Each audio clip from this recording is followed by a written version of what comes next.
तो आज के टाइम पे बहुत सारी प्रॉब्लम्स देखने को मिलती है एक बेसिक पर्सन के अंदर।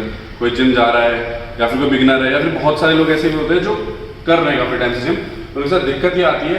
उन लोगों के क्वेश्चन ये होते हैं, कुछ का कहना होता है कि सप्लीमेंट सही नहीं है, कुछ का कहना होता है सप्लीमेंट्स बेकार है। देखो बेसिक चीज तो ये है कि सप्लीमेंट वही चीज है जो एक नेचुरल फूड सोर्स से डिराइव करा है। क्योंकि आज के टाइम पे क्या होता है, आप अगर मार्केट में जा रहे हो फॉर एग्जाम्पल, सर्दियों का मौसम है या गर्मियों का मौसम है, आप देखोगे कि जो नॉर्मल चीज मिलनी चाहिए ना मार्केट में वो नहीं मिल रही है। मतलब आपको वो चीज उस मौसम में मिल पा रही है जो वहां पे अवेलेबल ही नहीं होनी चाहिए। तो ये कैसे पॉसिबल है? ये इस वजह से पॉसिबल है क्योंकि लोग या तो उनके अंदर किसी तरह से मेडिकल चेंजेस कर रहे हैं या उनको जबरदस्ती नेचर के अपोजिट जाके ग्रो किया जा रहा है। और ऑब्वियस सी बात है, अगर कोई चीज जबरदस्ती डिराइव हो रही है तो उसके अंदर जो नेचुरल वे के अंदर न्यूट्रिएंट्स आने चाहिए वो नहीं आ पाएंगे।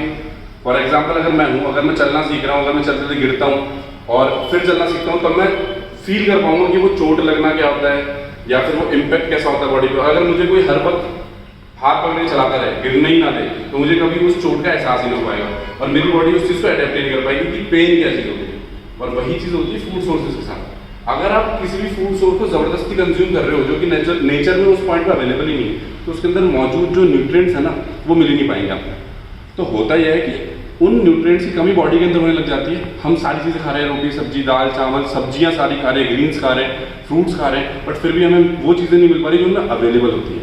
और इसका सबसे बड़ा रीजन यही है कि वो चीजें नेचुरल नहीं है और इस वजह से हम यूज करते हैं सप्लीमेंट्स। ठीक है, तो सप्लीमेंट कोई गलत चीज नहीं है और ऐसा भी नहीं है कि वो पूरी तरह से हमें सप्लीमेंट्स पर डिपेंड होना है, बट बेसिक रिक्वायरमेंट कुछ माइक्रोन्यूट्रिएंट्स और कुछ मैक्रोन्यूट्रिएंट्स के लिए जरूरी है कि आप सप्लीमेंट्स का यूज करें। ठीक है, तो होता यह है कि बहुत लोगों का ये कहना होता है कि हम सप्लीमेंट ले रहे हैं बट हमारी बॉडी में रिजल्ट नहीं आ रहा। उसका सबसे बड़ा रीजन ये होता है, हर किसी की बॉडी के अंदर हर किसी अलग चीज की डेफिशिएंसी होती है। फॉर एग्जाम्पल, अगर मैं हूँ, मैं ज्यादा धूप में एक्सपोजर नहीं देता अपना, मैं घर पे रहता हूँ, मेरी सिटिंग ज्यादा है, तो मेरी बॉडी के अंदर D3 की कमी हो जाएगी, नॉर्मल सी बात है। और कोई और इंसान होगा, उसके अंदर प्रोटीन की कमी है या उसके अंदर विटामिन की कमी है, तो जरूरी नहीं कि मैं अगर D3 ले रहा हूँ और वो भी D3 ले तो दोनों के अंदर सेम चेंजेस आए। इसलिए ये पता करना बहुत जरूरी है सबसे पहले कि आपके अंदर कमी किस चीज की है। वही आपको प्रोटीन पूरा नहीं मिल पा रहा, आपको फैट पूरा नहीं मिल पा रहा, आप कार्ब्स अपने पूरे नहीं ले रहे हो या आपका मेटाबॉलिज्म ही खराब है। बहुत जगह ऐसा होता है, लोग जो फैमिली खराब की होती है वो ड्रिंक वगैरह करती है, तो उस चक्कर में क्या होता है, आने वाली जनरेशन के भी मेटाबॉलिज्म पे और बॉडी टाइप पे फर्क पड़ जाता है। ये एक पॉइंट हो सकता है। या आप खुद ड्रिंक कर रहे हैं, आप खुद स्मोक करते हैं, गलत नहीं है चीजें, अति हर चीज की गलत है, गलत नहीं कहूंगा मैं इसको, क्योंकि बहुत लोग होते हैं जो इन चीजों में इंक्लूड होते हैं। बट उन वजह से अगर आपकी नॉर्मल लाइफस्टाइल के अंदर अगर इम्पैक्ट आ रहा है और अगर आप उस चीज को छोड़ भी नहीं पा रहे तो उस चीज को कहीं ना कहीं तो कवर अप करना पड़ेगा। और आप वो कर सकते हो अपनी न्यूट्रिशन वैल्यू को मेंटेन करके। कैसे? जैसे आप खान पान का सही ध्यान दो और जो चीज आपको नेचुरल फूड सोर्स से नहीं मिल पा रही है उनके लिए आप सप्लीमेंट्स का यूज करो। पर उसके लिए सबसे बड़ी दिक्कत क्या होती है, लोगों को सप्लीमेंट्स की जानकारी नहीं है, उनको पता ही नहीं उनको लेना है, तो प्रोटीन लेना है, गेनर लेना है, क्रिएटिन लेना है, BC डबल लेना है, उनको कुछ नहीं पता।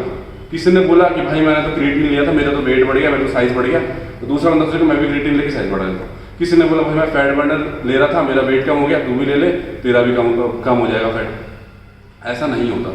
हर किसी पे सेम चीज सेम तरीके से इम्पैक्ट नहीं डालती। हो सकता है आपका वेट गेन हो रहा हो थायराइड की वजह से, तो आप डॉक्टर को दिखाइए।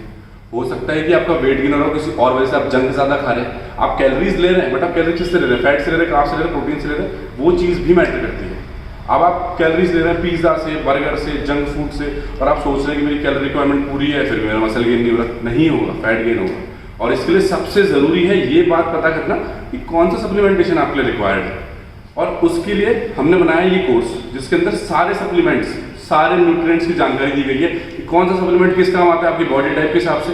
3 तरह के बॉडी टाइप होते हैं, ज्यादातर लोगों को पता ही होगा, मेसोमॉर्फ, एंडोमॉर्फ, एक्टोमॉर्फ। नहीं पता फिर भी हमने उसको मेंशन कर दिया। अपनी बॉडी टाइप देखिए, अपनी बॉडी के हिसाब से अपना गोल चूज कीजिए। आपको वेट गेन करना है, वेट लॉस करना है, मसल गेन करना है, या आप घर पे वर्कआउट करके फिट रहना चाहते हैं और आपकी बॉडी के अंदर जो चीज की कमी है वो आपको उसमें नजर आ जाएगी। उसकी कमी आप उस चीज को कंज्यूम करके पूरा कीजिए और रहिए फिट एंड हेल्थी।